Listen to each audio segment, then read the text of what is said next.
सुप्रभात बच्चों, online class में आपका स्वागत है। मैं Neeta Chaudhary, fortune international school से। तो बच्चों, हम हिंदी का 5th चैप्टर पढ़ रहे थे, आखिरी चट्टान। अब हम उससे जहाँ छोड़ा था पैराग्राफ उसको पढ़ रहे हैं। अचानक ख्याल आया कि मुझे वहां से लौट कर भी जाना है। यानी लेखक को ख्याल आया कि मेरे को वहां से, जहां मैं खड़ा हूँ उस टीले पे, मिट्टी के टीले पे, वहां से मेरे को लौट कर भी जाना है। इस ख्याल से ही शरीर में कंपी भर गई उच्च सैंड हिल की तरफ। सैंड हिल का मतलब होता है मिट्टी का ऊंचा टीला। वहां स्याही में डूबे कुछ धुंधले रंग हिलते नजर आ रहे थे। मैंने रंगों को पहचानने की कोशिश की, पर उतनी दूर से आकृतियों को अलग अलग कर सकना संभव नहीं था।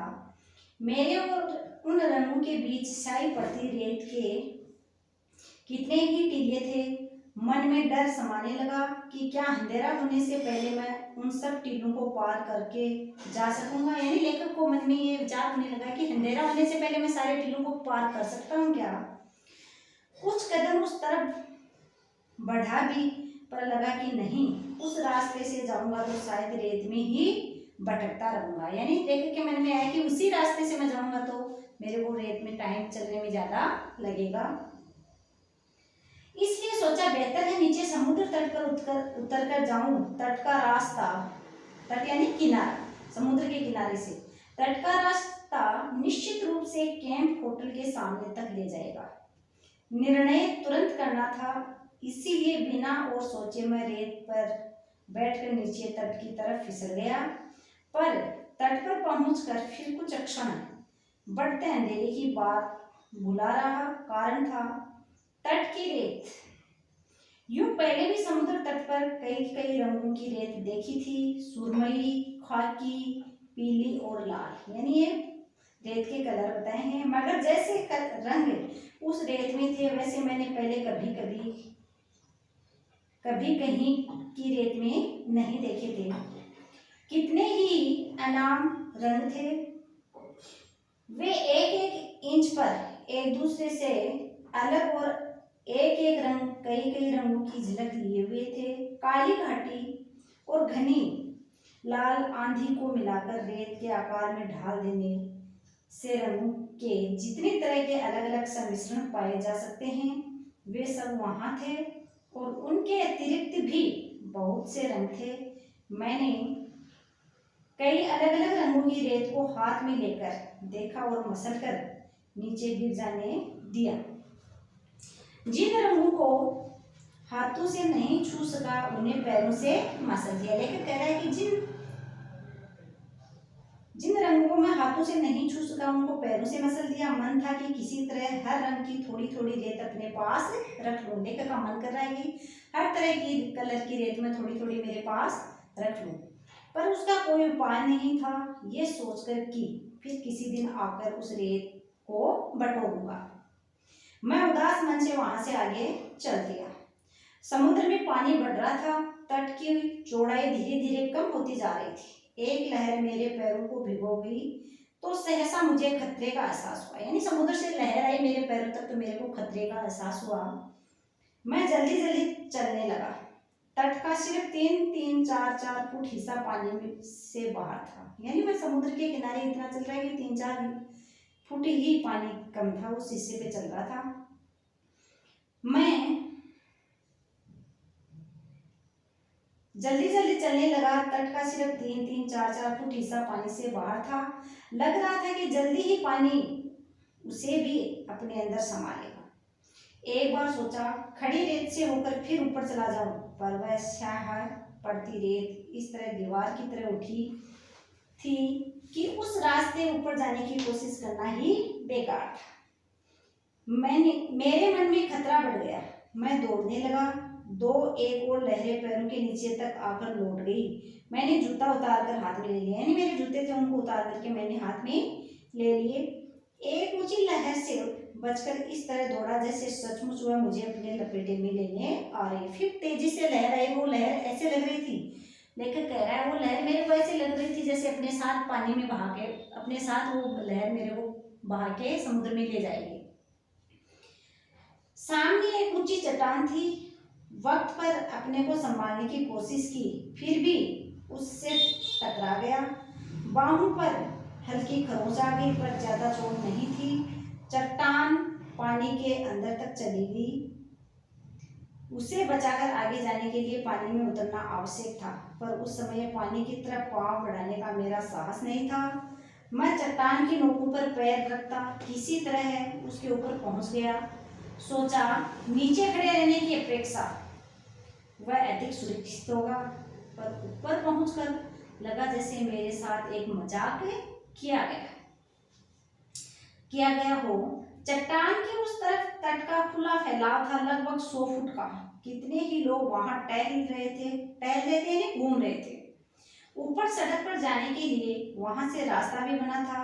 मन से डर निकल जाने से मुझे अपना आप काफी हल्का लगा और मैं चट्टान के नीचे कूद गया।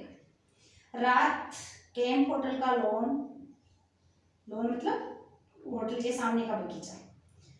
अंधेरे में हिंद महासागर को काटती हुई स्याह लकीर, एक पौधे की टहनियां, नीचे सड़क पर टॉर्च जलाता बुझाता एक आदमी, दक्षिण पूर्व के क्षितिज यानी धरती में एक जहाज की मंदिर सी रोशनी। मन बहुत बेचैन था, बिना पूरी तरह भीगे सूखती मिट्टी की तरह। जगह मुझे इतनी अच्छी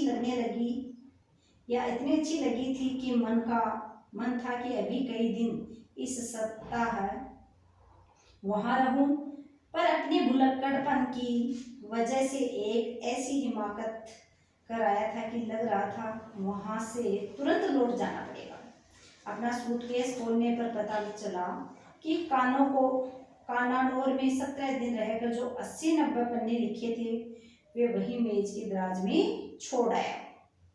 अब मुझे 2 में से एक चुनना है। एक तरफ था कन्याकुमारी का सूर्यास्त, समुद्र तट और वहां की रेत। दूसरी तरफ क्या था?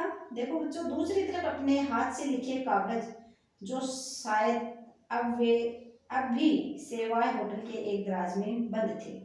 मैं देर तक बैठा सामने देखता रहा। जैसे ही पौधे की टहनियां या उनके हाशिए में बंद महासागर के पानी से मुझे अपनी समस्या का हल मिल सकता है।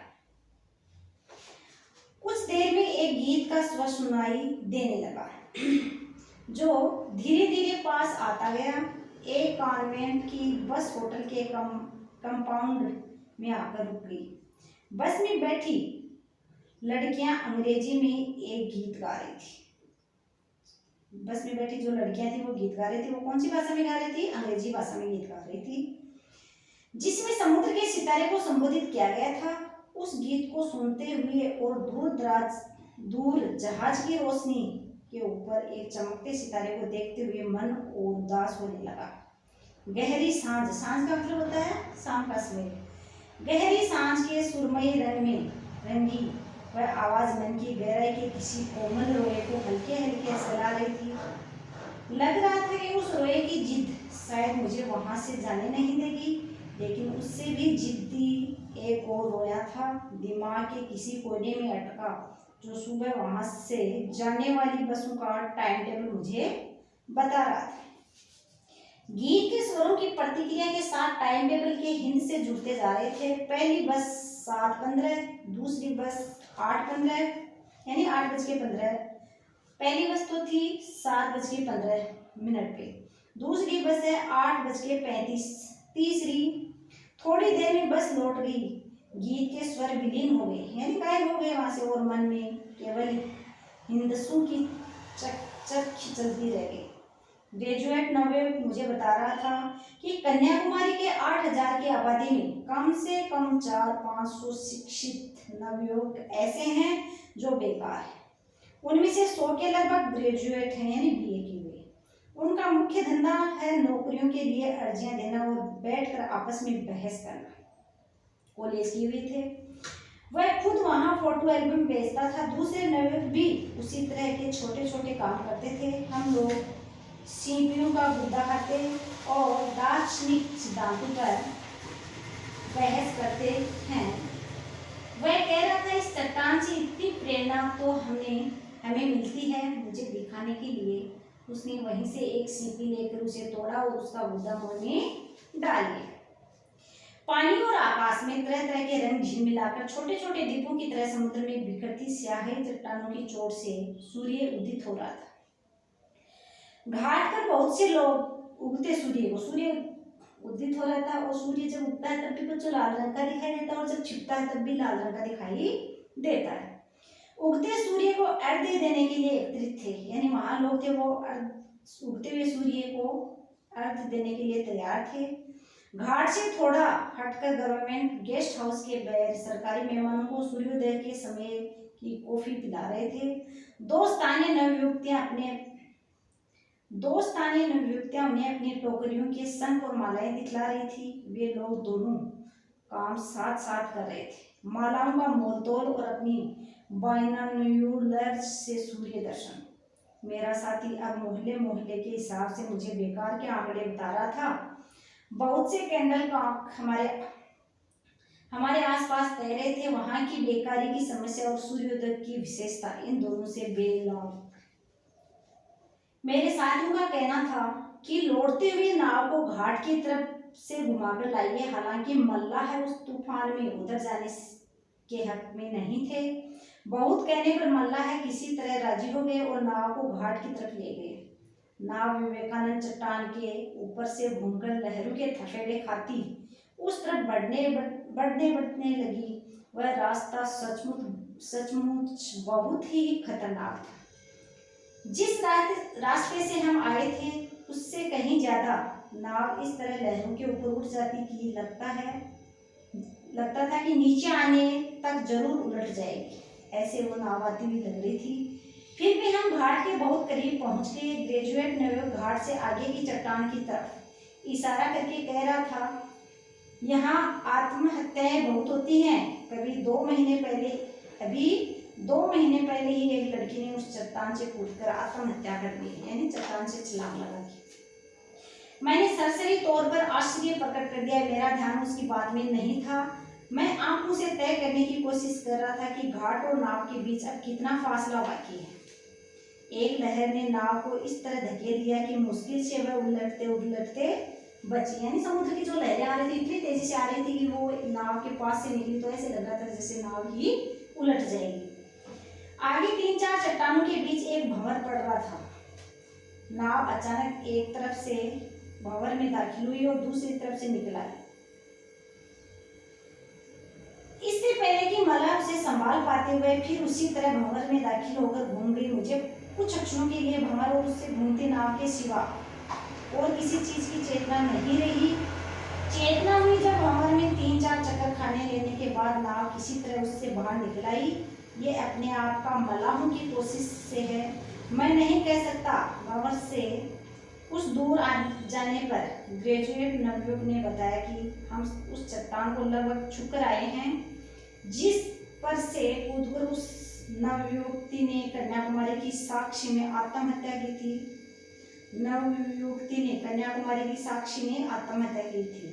यानी आत्महत्या करने वाली उस नवयुवती का नाम क्या था? साक्षी। पर मैंने तब तक उस चट्टान की तरफ ध्यान से नहीं देखा जब तक हम किनारे के बहुत पास नहीं पहुंच गए। ये भी वहां पहुंचकर जाना कि घाट के तरफ से आने का इरादा छोड़कर मल्लाह उसी रास्ते से नाव को वापस लाए हैं जिस रास्ते से पहले से गए थे। कन्याकुमारी के मंदिर में पूजा की घंटियां बज रही थी। भक्तों की एक मंडली अंदर जाने से पहले मंदिर की दीवार के पास आकर उसे प्रणाम कर रही थी। सरकारी मेहमान गेस्ट हाउस की तरफ लौट रहे थे। हमारी नाव और किनारे के बीच हल्की धूप में कई एक नाव के पाल और कैंडल कांकों के पंख एक से चमक रहे थे। कैंडल कांकू मतलब होता है, देखो ये यहाँ दिया हुआ है ना कि कैंडल कांकू के पंख यानी समुद्री पक्षियों के पंख है वो चमक रहे थे। मैं अभी भी आंखों से बीच की दूरी नाप रहा था और मन के बसों का टाइम टेबल दोहरा रहा था। तीसरी बस 9:40 पर चलती और चौथी। उसके बाद एक शाम और वहां रुककर कन्नानौर लौट गया। वहां जाकर अपने लिखे कागज मिल तो गए, पर तब तक चौकीदार ने उन्हें मोड़कर उनकी कॉपी बना ली। कागजों पर लिखाई एक ही तरफ थी, इसलिए उसने खाली हिस्सों पर अपना हिसाब किताब लिखना शुरू कर दिया। जब मैंने वहाँ कॉपी उससे ली तो शायद उसमें कम निराशा नहीं हुई जितनी कन्याकुमारी पहुंचकर अपना सूटकेस खोलने पर मुझे हुई थी। यानी मैं जब वापस आया, मेरे वो जो लिखे हुए पन्ने थे, कागज थे, उनको लेने के लिए मैं कानूर वापस आया और वहाँ जो चौकीदार था उसने क्या किया, उन पन्नों पे जो एक साइड में लिखा हुआ था, एक साइड से वो पन्ने खाली थे, उसमें उसने अपना हिसाब किताब लिखना शुरू कर दिया। वो कॉपी मैंने उससे वापस ली तो मेरे को जितना दुख हुआ, जितना कि मैं कन्याकुमारी पहुंचा था और वहाँ पे मेरे वो पन्ने मेरे पास नहीं मिले, जितना दुख नहीं हुआ, जितना दुख मेरे को कब हुआ, उस चौकीदार के द्वारा कॉपी पे हिसाब किताब लिखा हुआ मिला था, मेरे को बहुत ज़्यादा दुख हुआ। तो बच्चों ये चैप्टर था आखिरी चट्टान, जिसमें मदन मोहन मुगलानी की ये यात्रा वृतांत थी गोवा से कन्याकुमारी तक। वहाँ उन्होंने सैंडल हिल का मतलब है ऊंचे ऊंचे मिट्टी के टीले देखे और समुद्र की सैर की थी। तो आपको ये लेसन पढ़ना है। अगले वीडियो में इसके प्रश्नोत्तर करवाऊंगी। धन्यवाद।